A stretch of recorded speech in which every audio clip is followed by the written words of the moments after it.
함께 은혜 받으신 하나님 말씀 구약 성경 사사기 6장 11절부터 16절까지 되겠습니다. 사사기 6장 11절부터 16절까지 합독해서 읽겠습니다.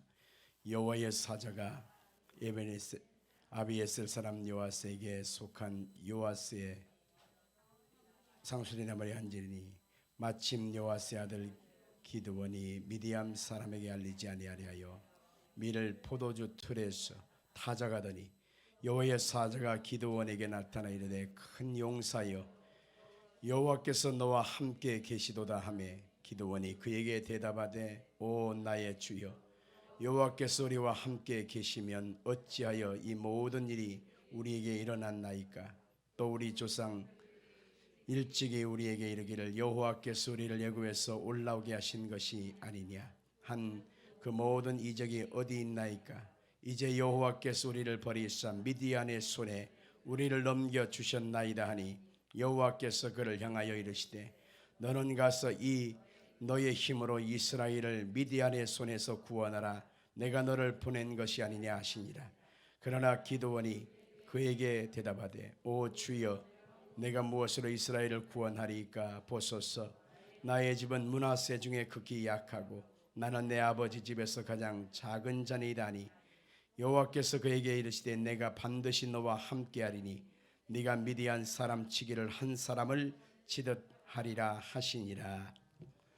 기도합니다. 살아계신 아버지 하나님, 은혜를 입은 성도들이 복된 주일날 나를 구속하신 예수님, 나의 창조주 나의 하나님을 찬양하고 예배하기 위하여 모였습니다.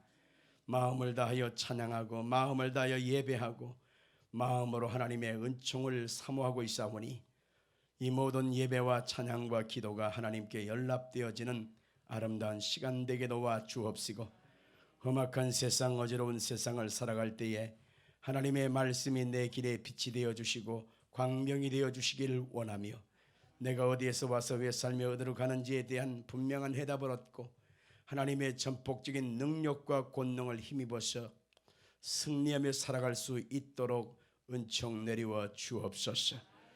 하나님께서 대한민국 땅에 새로운 대통령을 이틀 후면 뽑게 될 것인데 하나님이 가장 기뻐한 사람을 뽑으시고 이 땅을 이끌어 가시기를 원합니다.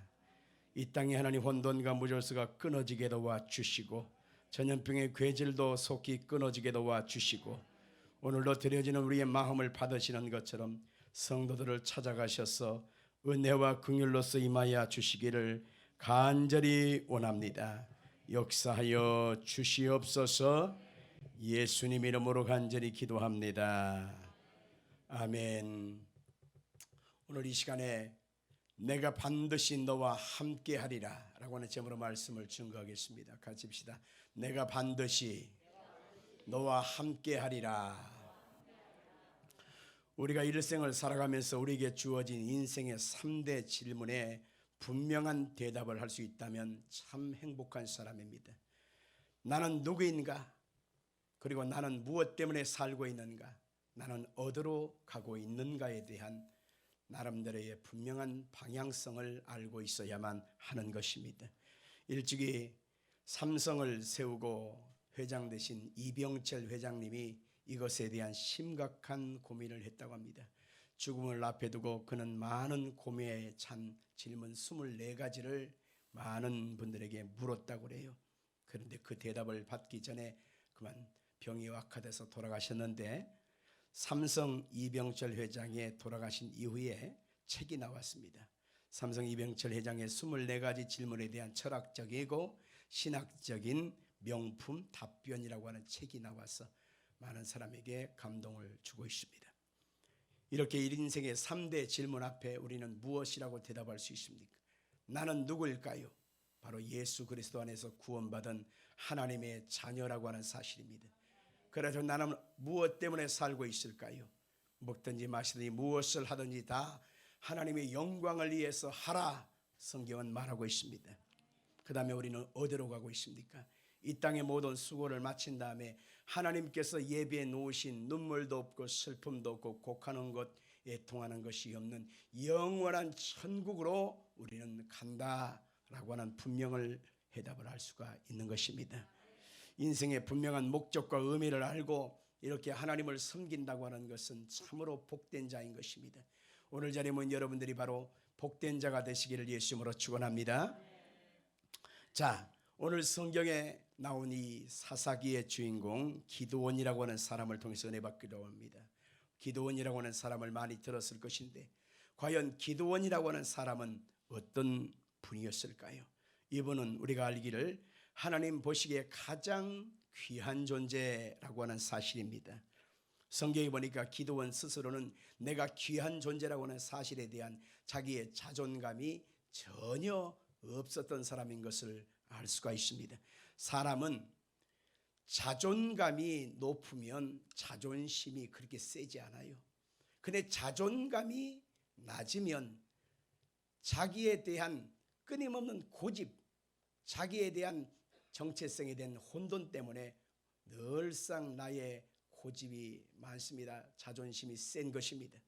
하나님 안에서 오늘 이 자리에 있는 여러분들이 내가 하나님 앞에 귀한 존재라고 하는 사실을 깨닫게 되어지면 여러분의 심령 속에 은총과 긍휼이 넘치도록 임하는 걸 볼 수가 있을 것입니다. 이스라엘 백성들이 살아가던 그 시대에 우상 숭배가 아주 만연했습니다. 그래가지고는 하나님께서 이 우상 숭배에 빠진 이스라엘 백성들을 돌아오게 하시려고 하나님은 이방 사람들을 끊임없이 붙여서 공격하게 했습니다. 뺏어갔습니다. 수탈당했습니다. 그러니까 그들이 그 고통 속에서 어찌합니까? 하나님을 찾을 수밖에 없어요. 하나님 살려주세요. 하나님 잘못했어요. 하나님 나를 도와주십시오. 그렇게 하나님을 간절히 찾고 찾았단 말입니다. 그러면 하나님이 그 눈물을 받으셔서 누구를 보냅니까? 사사 하나님의 지도자들을 보내가지고 이방 대적을 물리치게 하고 그리고 이스라엘에 승리를 주시고 평강을 주었습니다. 그러면 하나님에 대한 열심을 품고 하나님께 집중해야 되는데 이스라엘 백성들은 희한하게 옛날을 다시 반복하게 되는데 배가 부르고 등이 따뜻하면 어떻습니까? 형편이 나아지면 하나님을 또 잊어버려요. 그래가지고 또 이방 민족처럼 우상 숭배하고 하나님을 떠납니다. 그러면 또 하나님이 깨닫게 하고 돌아오게 하시려고 이방 민족을 또 붙이고 환난 가운데 그들은 고통하다가 하나님을 다시 찾고 회개하고 돌아옵니다. 그러면 또 사사를 보내서 하나님이 건져주면 또 하나님을 섬기는 것이 아니라 또 이방 사람들처럼 우상 숭배를 늘 하는 그런 죄의 사이클, 반복적인 삶을 늘 살아갔던 것을 볼 수가 있습니다. 이것은 이스라엘 백성들 그 시대의 사람들뿐만 아니라 오늘날의 사람들의 모습이기도 하는 것입니다. 짧지 않은 인생, 짧지 않은 세월 속에 목회를 하면서 우리 성도들이 살아가는 모습을 보면 참 비슷해요.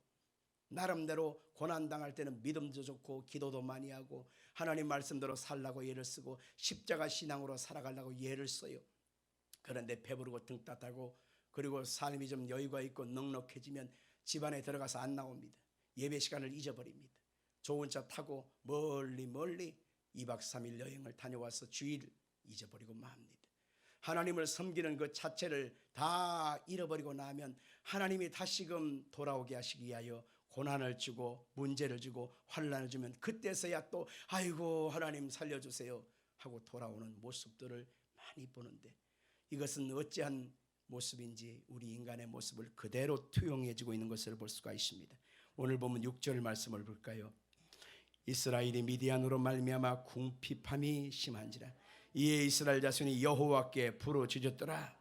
혼란과 고난과 캄캄함과 절망이 닥칠 때는 하나님 외에는 해답이 없습니다. 하나님께 돌아가는 것 외에는 정답이 없습니다. 하나님 외에는 살 길이 없다고 하는 것을 알 수가 있습니다. 부르짖고 간구하고 하나님을 찾으면 하나님이 다시금 은혜를 준다고 하는 사실, 그걸 믿으시기를 예수님으로 축원합니다. 하나님은 그 중에서 누구를 택하시느냐? 기드온이라고 하는 사람을 택하시고 하나님이 기드온을 찾아오셨습니다. 그대 스스로는 나 자신이 위대한 사사요 하나님이 들어 쓰실 만한 그런 지도자감이라고 스스로 생각하지 못했습니다. 이 기드온이라고 하는 사람은 자존감이 굉장히 낮았던 아주 마음속에 자기 정체성에 대한 혼돈을 늘 갖고 있었던 사람인 것을 볼 수가 있습니다. 왜냐하면 그가 하나님께 처음 만날 때의 장면을 보면 알 수가 있습니다.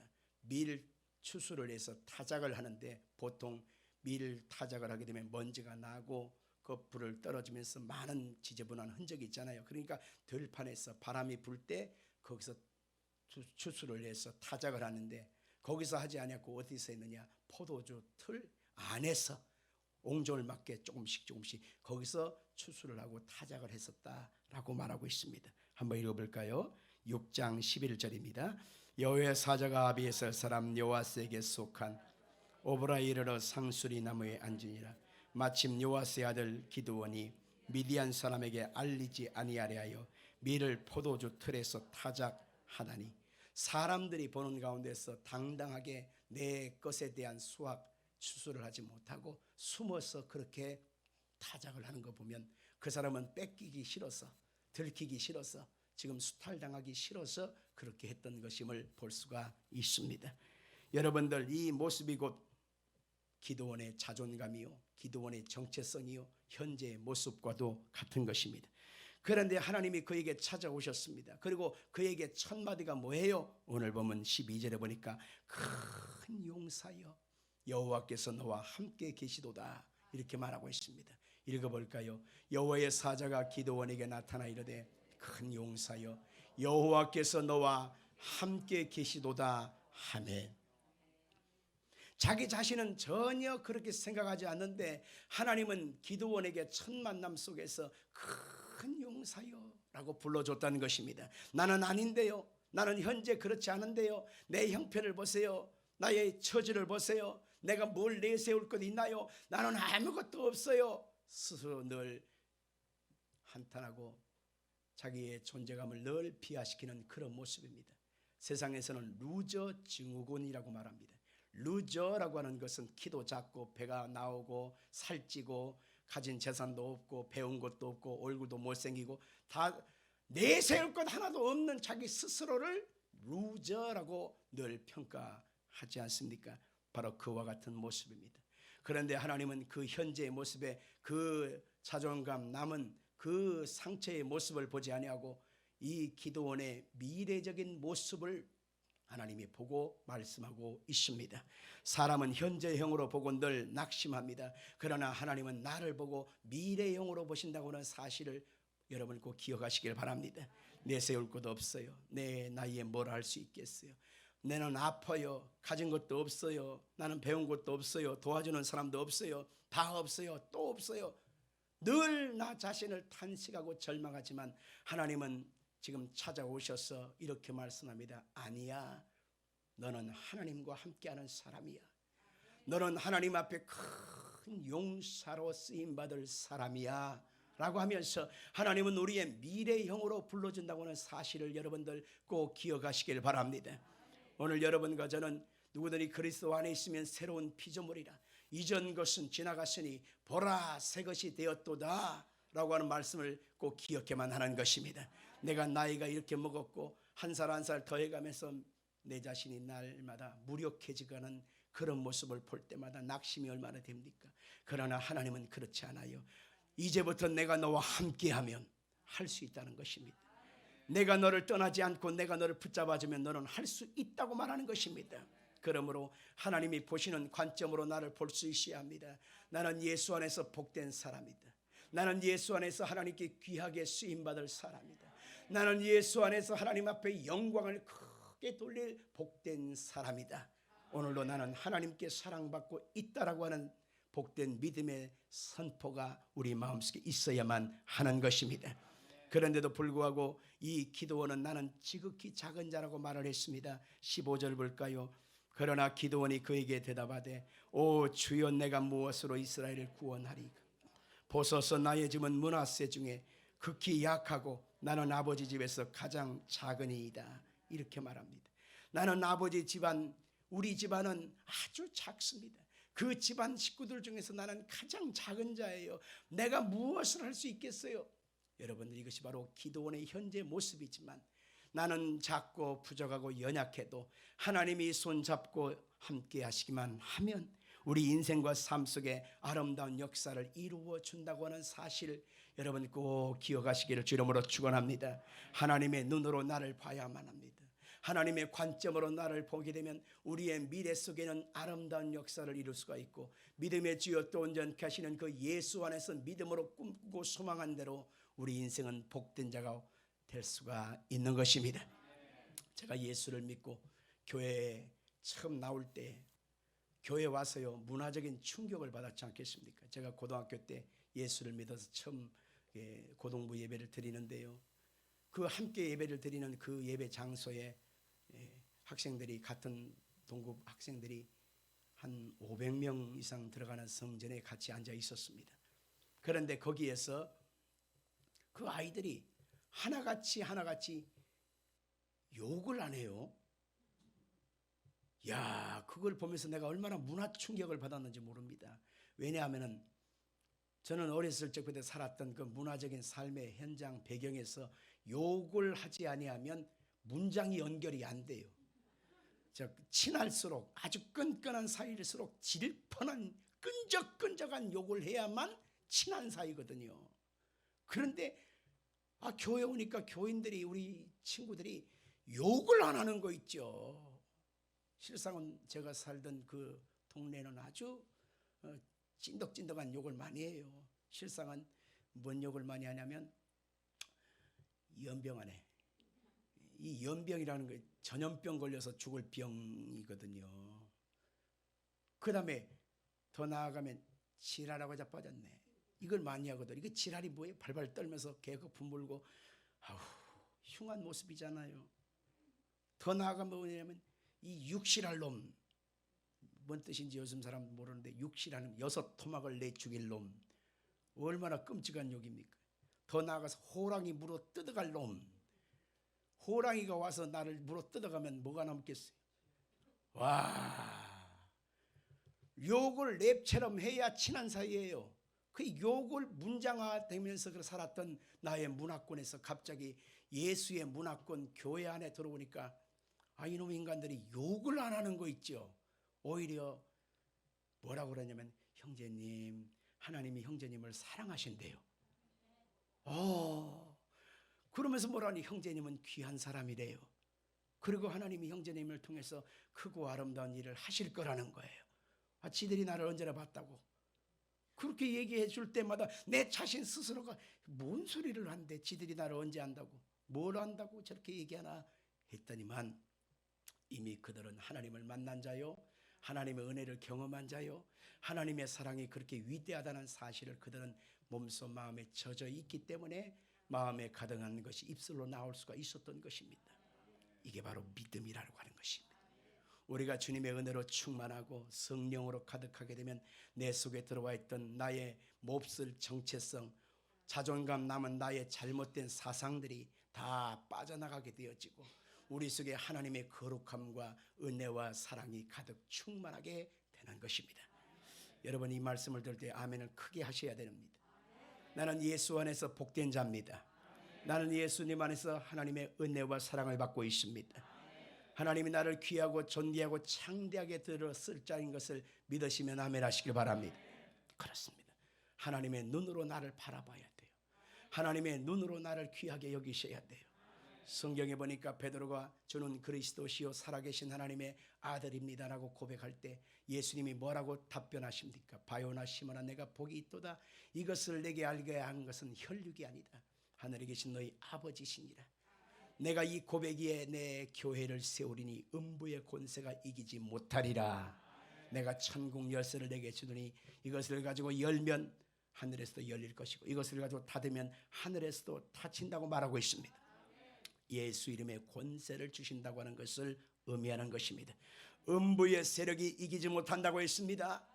사랑하는 성도 여러분들, 우리가 예수 안에서 거듭나 하나님의 자녀된 믿음과 신앙으로 살아가게 되면 어떤 환경, 여건, 조건, 끊임없는 불합리한 상황, 어둠과 절망의 상황이 반복된다 할지라도 우리는 넘어지지 않습니다. 반드시 승리합니다.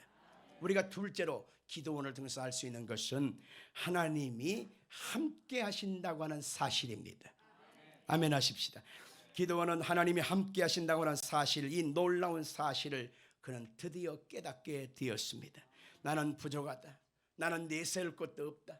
나는 한없이 약해 빠진 사람이다 라고 하는 그런 자존감이 낮은 그런 불쌍한 인생에 불과했지만은 하나님이 나와 함께 하신다고 하는 이 사실에 대한 확신이 결국 그를 일어설 수 있게 만들어 준 것입니다. 오늘 보면 16절 같이 볼까요? 여호와께서 그에게 이르시되 내가 반드시 너와 함께하리니 네가 미디안 사람 치기를 한 사람을 치듯 하리라 하시니라. 미디안 사람들이 쳐들어왔을 때 얼마나 많은지 해변에 모래알처럼 많이 왔다는 것입니다. 숫자를 헤아리기가 힘들었어요. 그런데 하나님께서 함께 하시기만 하면 한 사람을 치듯 다 쓰러뜨리고 승리할 수 있다고 주님은 말씀하고 있는 것입니다. 내가 너와 함께 하리라. 너의 조건, 상황을 나는 따지지 않아. 네가 어떤 모습이라도 괜찮아. 하나님을 향한 그 믿음의 사람은 되어지기만 하면 하나님이 함께 주시겠다고 말하고 있습니다. 코로나19가 금방 끝날 줄 알았어요. 그런데 3년에 걸쳐서 계속 진행되고 변종 바이러스가 유발되어지고 많은 사람들이 여기서 죽겠다 못 살겠다가 막 합창곡처럼 나오고 있습니다. 조그만 가게를 열어서 나름대로 성공을 꿈꾸고 잘 되기를 소망하지만 하루 종일 문 열어놓고 손님 한 사람 없이 하루를 보내다가 가게 문을 닫고 돌아가는 그 발걸음, 그 마음을 한번 생각해 보십시오. 찢어질 듯 마음이 괴로울 것입니다. 살고 싶은 욕망과 의지가 다 떨어지고 말 것입니다. 그게 바로 오늘날 여러분과 저의 모습이기도 하는 것입니다. 성도 여러분들, 이것이 우리의 형편이 우리의 현재 상황이지만 꼭 기억해야 될 일은 하나님은 코로나를 다스리고 이것을 이기고 승리케 하신 하나님이라는 사실을 믿기를 바랍니다. 수많은 나라들이 전쟁하고 난리를 치고 여기서 저기서 위기의 소리들이 들려오지만 그러나 그 모든 가운데서도 하나님의 백성들 속에는 하나님의 역사를 이루시고 함께 하신다고 하는 사실을 믿으시길 주 이름으로 축원합니다. 오늘 하나님께서는 성경의 여호수아 1장 5절을 이해해 보니까 여호수아가 하나님의 사명을 첫 번째로 감당할 때 하나님이 하신 말씀이 뭐냐면 내가 모세와 함께 있던 것처럼 너도 함께 있을 것이다 라고 하는 것입니다. 읽어볼까요? 내 평생에 너를 능히 대적할 자가 없으리니 내가 모세와 함께 있던 것 같이 너와 함께 있을 것임이니라. 내가 너를 떠나지 아니하며 버리지 아니하리니 강하고 담대하라. 너는 내가 그들의 조상에게 맹세하여 그들에게 주리라 한 땅을 이 백성에게 차지하게 하리라. 하나님이 여러분에게 똑같이 말씀하고 있습니다. 두려워하지 마라. 놀라지 말라. 내가 너와 함께함이라. 예수님께서 우리의 죄와 허물을 담당하기 위해서 성육신 하실 때, 인카네이션 하실 때에 우리 하나님께서 보내신 그 말씀이 뭐예요? 마태복음 1장 23절은 함께해 주시겠다고 하는 말씀입니다. 읽어봅시다. 보라 처녀가 잉태하여 아들을 낳을 것이요 그의 이름은 임마누엘이라 하리라 하셨으니 이를 번역한즉 하나님이 우리와 함께 계시다 함이라. 가슴에 손 얹고 하나님이 지금 나에게 함께하고 계신다. 다시 한 번만 하나님이 지금 나와 함께하고 계신다. 믿으시길 바랍니다. 하나님께서 우리 가운데 성령을 보내신 이유는 바로 뭐냐? 세상 끝날까지 함께해 주시기 위함이라고 말하고 있습니다. 요한복음 14장 16절입니다. 내가 아버지께 구하겠으니 그가 또 다른 보혜사를 너희에게 주사 영원토록 너희와 함께 있게 하리니. 아멘 합시다. 늙었다고 나이 먹었다고 힘없다고 돈 없다고 내세울 곳 없다고 하나님은 여러분을 천시하지 않습니다. 요 근래 제가 가까이 있는 중에 어떤 분이 직장을 잠깐 쉬고 다른 직장을 알아보는데 그 직장에서 회답이 오기를 나이가 많네요 그러더래요. 이 말이 뭐예요? 노라고 하는 소식입니다. 안 됩니다. 세상은 그렇습니다. 조건을 따지고 형편을 따지고 그 사람의 급여 조건을 따지고 자관 따지는 게 얼마나 많은지 모릅니다. 그런데 하나님은 함께해 주신다고 말하고 있습니다. 연약하고 부족하고 내세울 곳 없고 흠 많고 점 많아도 예수 그리스도의 십자가에 피 묻은 은혜, 주님의 은총을 마음속에 믿고 나온 사람에게 주께서 결단코 거절하지 않고 함께 하신다고 말하고 있습니다. 아멘 하십시오.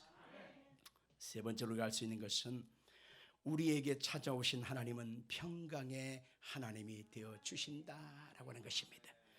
하나님 말씀을 듣고 기도원이 감격해서 제물을 준비합니다. 그래서 하나님께 제물을 드리려고 하는데 하나님의 사자가 지팡이를 들고 그 제물을 가까이 하니까 거기에 갑자기 훅 하고 불이 붙어버렸습니다. 한번 읽어볼까요? 21절입니다. 여호와의 사자가 손에 잡은 지팡이 끝을 내밀어 고기와 무교병에 대니 불이 바위에서 나와 고기와 무교병을 살랐고 여호와의 사자는 떠나서 보이지 아니한지라. 지금까지 하나님을 경험해 보지 못한 이 기도원 입장에서는 갑자기 불이 확 지피는 모습을 보면서 하나님의 현현, 하나님의 나타남을 그가 확신하게 됐습니다. 그때 마음에 두려움이 왔어요. 나는 죄인이고 나는 연약한 자요, 하나님께 나는 불의한 자인데 내가 지금 하나님을 보았다. 그러므로 하나님을 보았으면 나는 분명히 죽게 되는데 와, 큰일 났다. 난 죽게 되었습니다. 두려웠고 무서웠습니다. 근데 하나님께서는 그에게 찾아오셔서 말씀합니다. 안심하라, 두려워하지 말라, 그렇게 말하고 있습니다. 22절 23절 같이 볼까요? 기드온이 그가 여호와의 사자인 줄을 알고 이르되 슬프도소이다. 주 여호와여, 내가 여호와의 사자를 대면하여 보았나이다 하니 여호와께서 그에게 이르시되 너는 안심하라, 두려워하지 말라, 죽지 아니하리라 하시니라.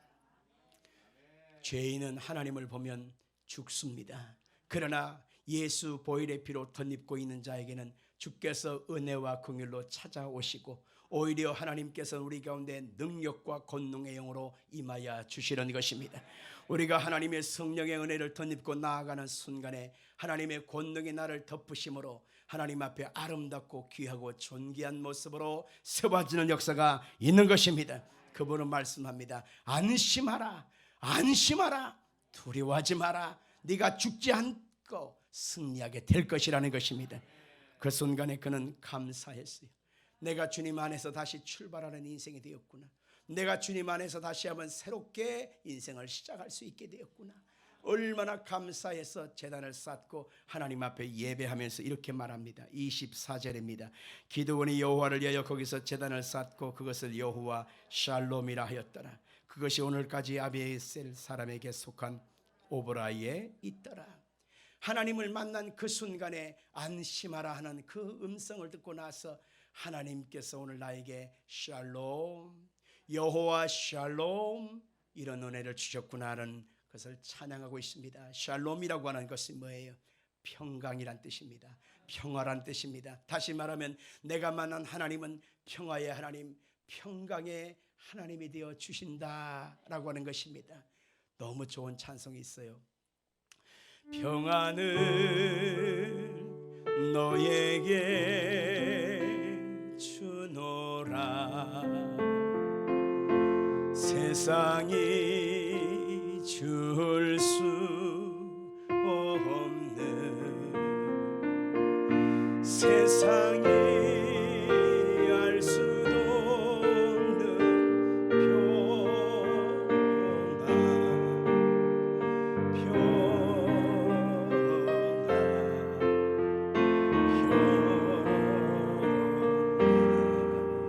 평안을 내게 주노라. 이 평안이 여러분의 마음을 지금 가득 채우시기를 주님으로 축복합니다. 하나님은 평안의 하나님이에요. 여러분의 마음에 안심된 마음을 줍니다. 악한 재 파도같이 세상의 물길이 노도와 같이 끊임없이 나를 덮어서 침몰시키고 죽이려고 달려든다 할지라도 우리가 걷더니 든든히 승리할 수 있는 것은 하나님의 능력과 권능이 나를 붙잡고 덮고 있기 때문에 그런 것입니다. 그 평안이 여러분의 가정에 있기를 축원하고 여러분의 인생을 축원하기를 축원하고 여러분의 모든 가족들을 축원하기를 예수 이름으로 축원합니다. 여러분들 25절을 보면 하나님은 첫 번째 사명을 맡깁니다. 우리 한번 읽어볼까요? 그날 밤에 여호와께서 기드온에 이르시되 내 아버지에게 있는 수소 곧 7년 된 둘째 수소를 끌어오고 내 아버지에게 있는 바알의 제단을 헐며 그 곁에 아세라 상을 찍고 설명하겠습니다. 하나님께서는 우리가 잘 알고 있는 기드온에게 300용사를 가지고 미디안의 모든 백성 12만 명을 무찌르는 어마어마한 그 업적을 세우게 한 것을 다 기억하실 것입니다. 그런데 하나님은 어마어마한 업적을 이루시기 전에 먼저 하나님과 나 사이에 막혀있던 모든 흔적들을 제거하고 하나님 보시기에 거룩한 자요 복된 심령이 되기를 원하고 있다는 것을 먼저 알아야 하는 것입니다. 한자에도 수신 제거하여 지국 평천하라고 하는 말이 있습니다. 마음을 다스려야 천하를 다스릴 수 있고 마음을 다스려야 세상을 이길 수 있는데 사람은 마음 상태가 어찌하든지 상관없고 세상이 변하기를 원해요. 여러분들 굉장히 그건 오판하는 것입니다. 세상을 바꾸려고 하지 말고 나의 심령을 바꾸고 내 가정부터 정돈시켜야 될 필요가 있는 것입니다. 여기에서 하나님은 첫 번째 뭘 명령하고 있냐면 네 아버지 집에 있는 바알의 제단 아세라 상을 찍어버리라는 것입니다. 여러분들 이방 사람들이 하나님 없는 사람들이 우상 숭배하는 것은 당연하지요. 그런데 하나님의 택한 백성들이 우상 숭배해서 하나님 앞에서 악을 행할 때 그것은 하나님의 견딜 수 없는 고통이요 괴로움입니다. 그래서 하나님과 나 사이에 가로막고 있는 우상을 하나님은 분명히 지적하고 있는 것입니다. 여기서 바알은 남자 신입니다. 그리고 아세라는 여자 신입니다. 그래서 이 바알과 아세라를 통해서 농작물의 풍요를 빌고 자손의 번성함을 그들은 추구했던 것입니다. 그래서 이 바알과 아세라 상을 섬기고 제사할 때 그 앞에서 수많은 음란한 행위가 벌어졌던 흔적들이 성경에 있지 않습니까? 그런데 이스라엘 백성들도 똑같이 하나님이 눈뜨고 보고 있는데도 불구하고 바알과 아세라 앞에 제단을 쌓을 뿐만 아니라 음란한 짓을 따라서 했던 것입니다. 그래서 이 바알의 제단을 헐어버리라, 아세라 상을 찍어버리라, 그렇게 명령하고 있는 것입니다. 하나님의 평강이 지속되고 그 평강이 나의 삶을 주관하기를 원한다면 아멘 하십시오. 그 평강이 나의 인생을 주관하고 날마다 통치하기를 원한다면 평강을 방해하고 있는 우상의 흔적들을 우리는 쓸어버려야만 하는 것입니다. 요즘같이 그리스도인들 그 사람들이 절에 가서 불상 앞에 불공을 드린다거나 아니면 무당집에 가서 길흉화복 신수를 보면서 사주를 보면서 그렇게 인생을 얼빠진 인생으로 살아가는 사람은 없을 것입니다. 예수 믿는 장애 어디 한번 봅시다. 우리 중에도 있는가? 안 되지요. 그런데 지금 보여지는 우상만 얘기한 것이 아니라는 것을 알아야 합니다. 우상이라고 하는 것은 하나님의 권위 앞에 그 우상을 더 높이는 것을 얘기하는 것입니다. 어렵지 않아요. 하나님보다 높이는 그것, 하나님보다 더 중요시하는 그것, 하나님보다 더 신중히 여기는 그것, 바로 그것이 바로 우상인데 예수 믿는 여러분과 저에게는 수많은 우상의 흔적들이 안타깝게 있다는 것을 알아야 합니다. 그게 바로 뭘까요? 첫 번째, 물질에 대한 금욕, 돈 욕심이 바로 우상 숭배인 것입니다. 하나님 앞에서 우리가 11조를 드리는 것은 나는 돈의 노예가 아닙니다. 나는 하나님의 백성입니다. 나는 하나님만 섬깁니다 라고 하는 신앙의 고백이 곧 11조인 것입니다. 여러분과 제가 아직도 마음속에서 물질에 대한 욕심과 탐심으로 가득하여 있어 하나님보다 그것을 더 높이고 있다면 그것은 반드시 우상 숭배하고 있는 것과 같기 때문에 하나님의 은총과 축복에서 멀어질 수밖에 없음을 알아야 합니다. 어떤 사람은 권력이라고 하는 것을 가지고서 우상 숭배합니다. 권력이라고 하는 것을 쥔 적이 없기 때문에 우리는 잘 모르지만 세상에 권력을 많이 있지 않습니까? 어느 부서 어느 사회든 다 권력 서열이 있기 때문에 권력을 쥐려 그것을 가지고 자기 위치를 늘 확인하려고 하는 사람들이 많습니다.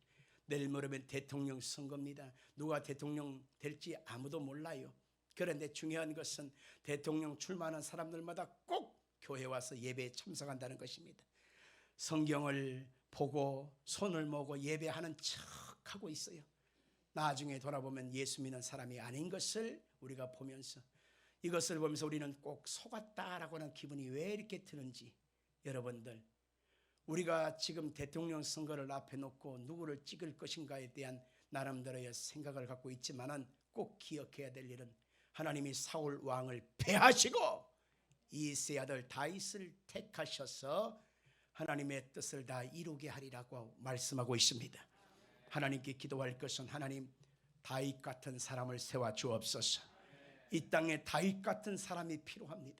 하나님 두려워하는 사람이 필요합니다. 하나님의 통치가 이 땅에 회복되기를 원합니다. 기도하고 나서 뽑길 바랍니다. 기도하고 나서 찍길 바랍니다. 할렐루야. 우리의 마음속에 우상이 많은데 그게 바로 뭘까요? 우리의 마음속에 끊임없이 나라고 하는 자존심, 자의, 그 다음에 고집, 교만, 자만심, 이것이 곧 우상숭배라고 하는 사실을 알면 깜짝 놀랄 것입니다. 나 자신의 경험을 통해서, 지식을 통해서 얻어진 나름대로의 철학과 고집은 다 있는데요, 그것을 예수보다 높이는 경우가 과히 많이 있다는 것입니다. 아무리 성경에 기록되어 있어도, 아무리 목사님 그렇게 말씀하셔도 나는 틀리다고 생각합니다. 나는 그렇게 따를 수 없습니다. 아무리 성경에 그렇게 있어도 나는 동의할 수 없습니다. 이게 바로 우상숭배라고 하는 사실을 알면 얼마나 깜짝 놀랄 일입니까?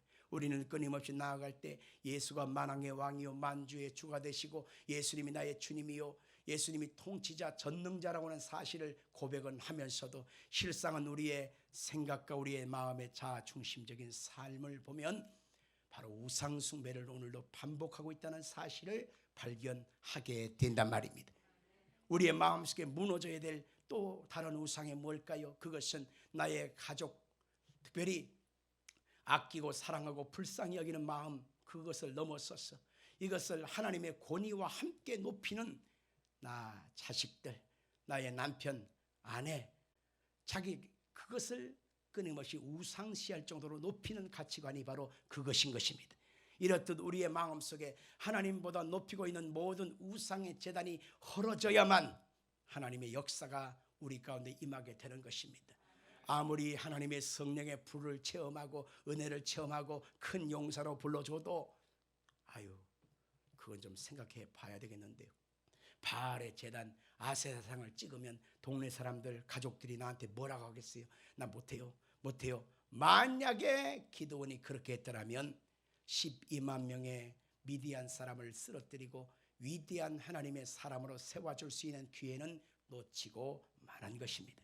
우리가 하나님 앞에 인생을 아름답고 존귀하게 쓰임받기를 원한다면 하나님과 나 사이에 막힌담이 없어야 됩니다.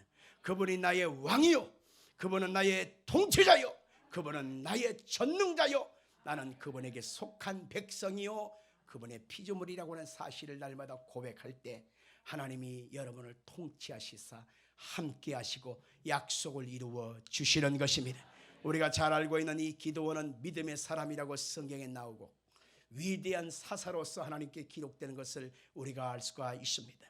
이 기드온은 다른 사람이 아니라 오늘 이 자리에 본 여러분과 저의 모습이기도 하는 것입니다. 약해 빠지고 연약하고 아무리 봐도 내 자신을 내세울 수 없는 루저 증후군에 빠져있는 우리들의 모습일지라도 하나님은 찾아오셔서 여러분과 저에게 긍휼을 베풀어 주시고 십자가의 보혈의 피로 우리를 담궜다가 다시 회복하게 하심으로 우리 영혼에 하나님의 새로운 피조물로 만들어 주시는 것입니다. 하나님의 성령의 능력과 권능을 부어 주시는 것입니다. 그래서 어떤 환경, 처지, 형편, 대적들 앞에서 우리는 담대한 신앙의 고백을 하면서 우리는 승리할 수가 있는 것입니다. 어려운 때입니다. 고난의 때입니다. 우리가 살아가는 세상에 정말 캄캄함이 반복적으로 오고 있습니다. 그러나 그때마다 우리가 믿음의 사람, 예수의 사람으로 서 있다면 우리는 반드시 승리할 수 있습니다. 여러분의 것이 되기를 예수 이름으로 축원합니다.